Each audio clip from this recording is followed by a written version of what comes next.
Hi guys, Aaron Dorr here with Iowa Gun Owners. Kind of an update for you guys on where we are when it comes to constitutional carry, the fight we have going on here in Iowa right now. Of course, as you guys all know, House Speaker Pro Tem Matt Windschitl worked behind the scenes in the Senate Judiciary Committee 2 weeks ago now to make sure that we did not have a committee vote in Judiciary on constitutional carry law.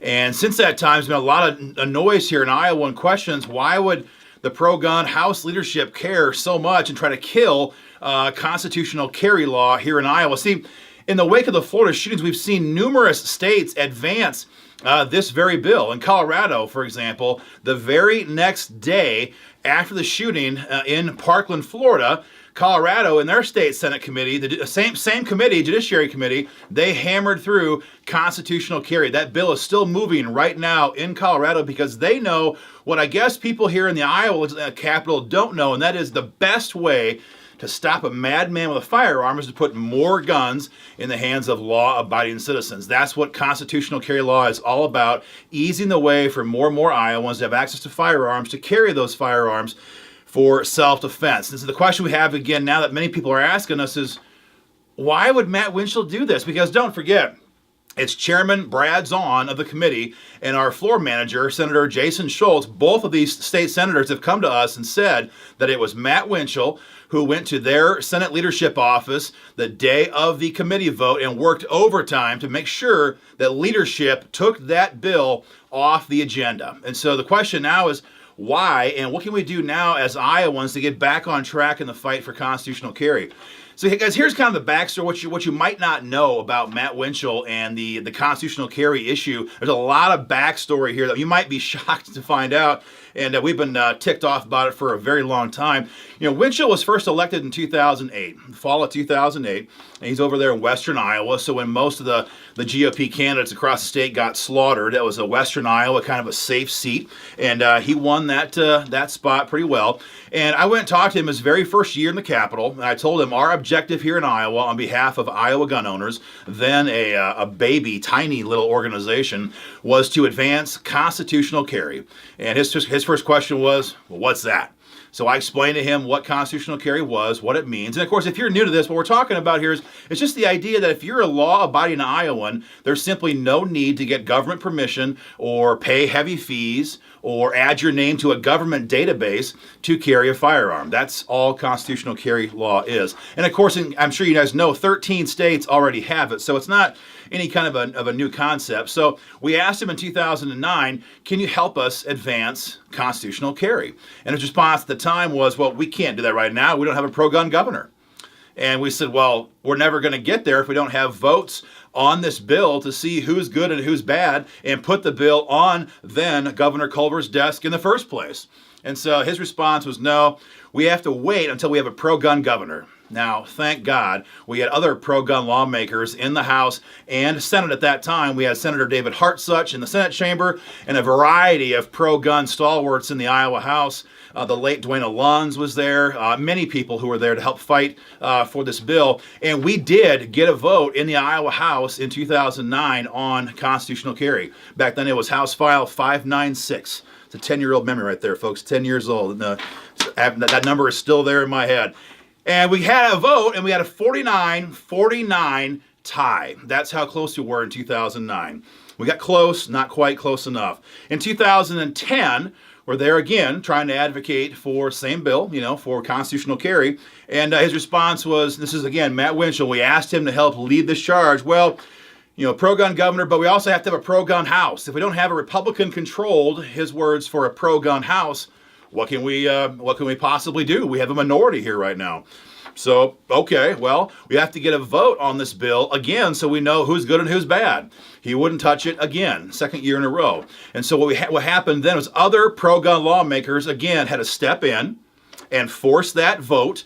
At that time, it was Rod Roberts, Representative Rod Roberts from Carroll County, a stalwart for the Second Amendment. He forced a vote on the floor against the anti-gun caucus, who had the majority at that time. Then Speaker Pat Murphy forced a vote on constitutional carry, and we again got to find out who was good and who was bad on constitutional carry. Thankfully, other people stepped in.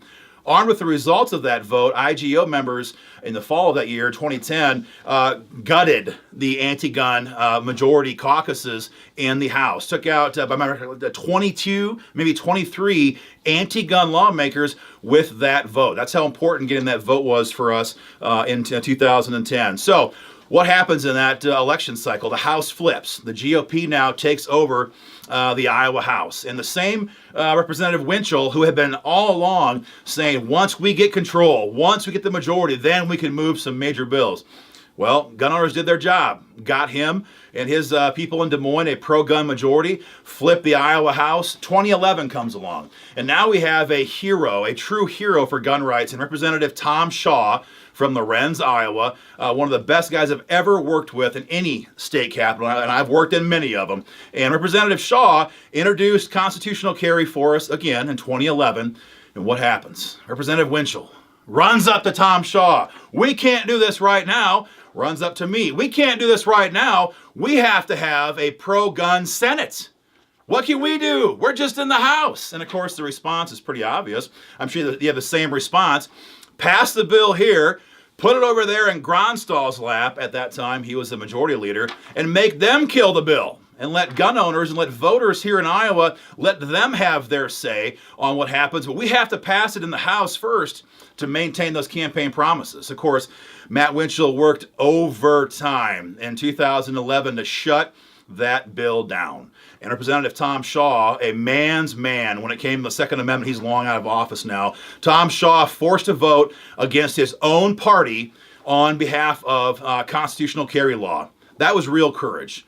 And the whole time he was doing that, Representative Windschitl was working overtime, scurrying left and right, front and back over the entire floor, trying to convince his caucus members not to do that. Because you see, for Matt Windschitl, what's most important is kissing the backside of party leadership in hopes that one day he might be one of them. And you know what?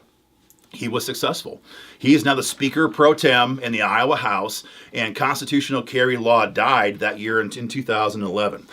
So 2012 through 2016, IGO was working the entire time, and now we have dueling objectives. We want to get stand your ground law passed because we all heard and we met and sat with J. Rodney Lewis, who was brutalized by Polk County Attorney John Sarcone and the whole system we have here in Iowa, and because we did not have stand your ground law.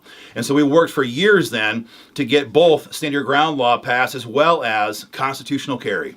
And the entire time, for those 4 or 5 years, the entire time, here was Matt Windschitl trying to gut and kill and destroy constitutional carry. You ask, well, how's he doing that then in those couple of years? Here's what he'd do. And it's a genius move if I did to say so myself. We would have our allies in the House introduce constitutional carry. Then Matt Windschitl would then introduce the dueling banjo version of constitutional carry. So 2 identical constitutional carry bills. Down to the comma. Down to the comma. Identical legislation. And then when you guys would call the Capitol and talk to your state reps and say co-sponsor constitutional carry law, they would then go and co-sponsor Representative Windschiltl's constitutional carry bill. Not co-sponsoring ours, they would co-sponsor what the leadership team said was the preferred constitutional carry bill. And then what would Matt Windschitl do with that constitutional carry bill? He would give it to who? Wait for it. Representative Clell Baudler, the chairman of Public Safety. And of course, as you all know, Clell Baudler has for over a decade now been vocally and viscerally opposed to the idea of constitutional carry. His quote, this is not quite verbatim, but it's the best I can recall. His quote was that gun owners here in Iowa have to be cataloged, identified, and quantified. Is that freedom? Is that the Second Amendment as you and I know it, as our forefathers wrote it down? Hell no. And so he would put his bill in that committee, and it was called the Kill Committee on purpose, for a reason, in the Iowa House, because gun bills in Baudler's committee were dead.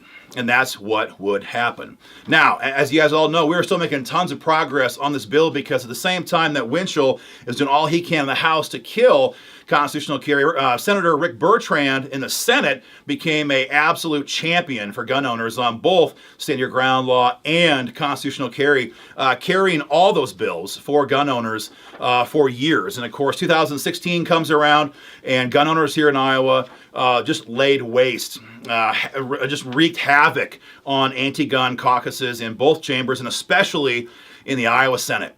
And so you've got Mike Gronstall gone, you've got Steve Sodders gone, Shane John, Braze, all of them gone, and we now have what Windschitl has said has been waiting for all these years, a pro-gun majority in all three branches of state government. Pro-gun House, pro-gun Senate, and a pro-gun, we believe, governor when it comes to constitutional carry. So we get that. Gun owners work their tails off and do that for the lawmakers here in Des Moines. And what happens in 2017? We have an omnibus gun bill, which is wrapped around stand your ground law, of course, our big push, which you guys have been helping us wage for years at that time. We have a stand your ground law omnibus gun bill, which also contained constitutional carry. And that's kind of a watered down version, but we could have lived with that language. And it's made its way through the process, and it comes time for the committee hearing in Iowa, Judiciary Committee hearing in the House. Now, I was there on behalf of IGO members the entire time. And Windschitl calls for a caucus, a private meeting between lawmakers. They discuss, well, what it is it's where the cigars and the cognac come out, and they, maybe not quite, but it's pretty much how it works down there. And they discuss those backroom deals, what we're going to hack out of gun bills, how much we're going to gut and stuff this bill, and how much we can kind of like find a way to come together, the radical anti-gun left and supposedly the pro-gun right, and have some kind of a kumbaya moment, and gun owners pay the price because they rip out the best parts of the bill. And that's exactly what happened. Constitutional carry became a casualty of Matt Windschill's ego as he's trying to please the liberal media here in Des Moines and make friends with anti-gun lawmakers in Des Moines, anything but fight for gun rights. And so constitutional carry stripped out of the bill that passed just last year. We could have had it last year, but Matt Windschitl went out of his way to strip that bill out. So this is 2009 he's done this.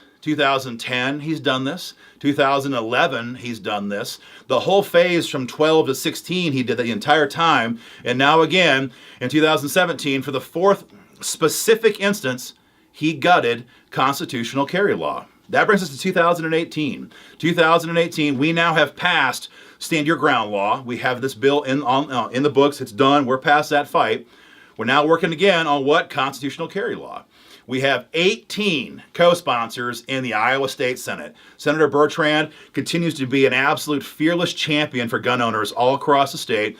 Introduced the bill. We have 18 co-signers. We get it to a subcommittee.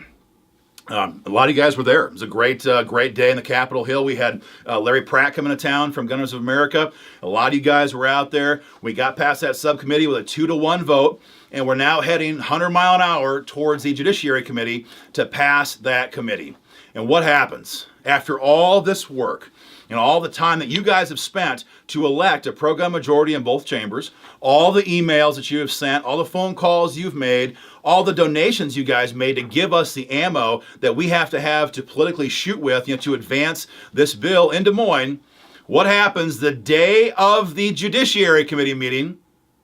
Matt Windschitl walks across from the House over to the Senate, talks to Senate leadership, and they then talk to the members of the committee, and they pulled constitutional carry from a vote. And again, don't take my word for it. Chairman Brad Zahn, the committee chairman, and Senator Jason Schultz, the bill's floor manager, both confirmed for me in the moments after adjournment that day that the bill died in large part because Matt Windschitl intervened to shut that bill down. So guys, Matt Windschitl can come out and try to respond and say, "Oh, I won't bore you with the details, but take it from me. This guy is not telling the full story." Guys, details matter. The truth matters. Dates, times, bill numbers, these things matter. And as so many states across the country now have taken the lead on the Second Amendment and passed constitutional carry law, Iowa continues to be stuck with a very kind of a up and down system here in Iowa right now because Matt Windschitl will not advance this bill. More than that, he works overtime to shut this bill down. Missouri passed constitutional carry just 2 years ago, and I was heavily involved in that fight down there with our organization, the Missouri Firearms Coalition, our sister group down there in Missouri. The bill sponsor of Missouri, Representative Eric Burleson, a similar champion for gun rights, there's a lot of problems trying to pass major gun bills like this. There's a lot of difficulties. A lot of times our leadership gets nervous and tries to slow the bill down and put the brakes on it. And in that state, in Missouri, Representative Burleson stood up and he said in his caucus, he said, no, this is going to happen. We're going to fight for gun owners. This is Missouri. We claim to be a pro-gun state, and we're going to show them that we mean that. We're going to get this done here in Missouri. You know what? They had an anti-gun governor at that time. They had then Governor Jay Nixon. 100% anti-gun. That didn't stop them for a second. They got it done in Missouri in 2016. You know, in Maine, when Maine passed this bill in 2015, the bill began in the Senate chamber, and that's GOP controlled. And you know who controlled the House in Maine in 2015? The Democrats. But that didn't stop the members in the House because they knew, you know what? Our job is to put the bill out of our chamber, vote it out, and if those guys want to kill it, they're going to pay the price for that come election time. We're going to get it done here in Maine. So guys, all across the state, we're seeing, all across the country, we're seeing state after state after state stand up for gun owners. That's their primary concern. Here in Iowa, Matt Windschit's primary concern is to stand up for himself and for his caucus.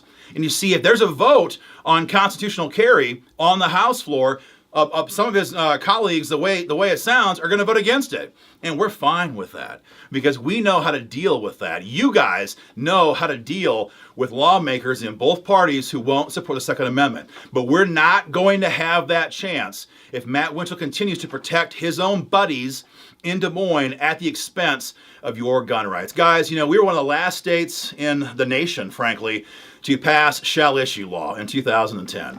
We're the 36th state in America to pass stand your ground law. We are always being held back. And for the last 10 years here in Iowa, we've been held back in large measure because of the fear, the cowardice, and the ego of Representative Matt Windschitl, who was much more concerned making his name a statewide name here in Iowa and having these pretty boy moments on KCCI where he can carefully, work his goatee and his beard, and your gun rights suffer. My gun rights suffer. Iowa's gun rights suffer because this man has too much fear to advance this bill. Thankfully, though, many people in that Capitol do not have such fear. And there is a very intentional plan underway right now to advance constitutional carry law yet this year with some votes in probably both chambers. Much more to come on that in the days ahead. For right now, the key conclusion here is make your voices heard. Talk to your lawmakers in both chambers. Talk to leadership in both chambers and say, we're not going to sit here and take this crap. Gun owners did not put you guys into office and give you a pro-gun majority to have you guys now sit back and say, you know what? Sit down, shut up, let the adults take control. Guys, we control the state of Iowa. Voters, grassroots, people like you and I, gun owners here in Iowa, we're the ones that decide who represents us in Des Moines. So you talk to your lawmakers, tell them, we want to see a vote on constitutional carry. That's it. You know what? If you guys can't pass it, that's fine. We want to see a vote so we know who, once and for all, who supports constitutional carry and who just says they do. Because if they keep doing this, if Windschitl keeps trying to bury this bill and block these votes, we're never going to know.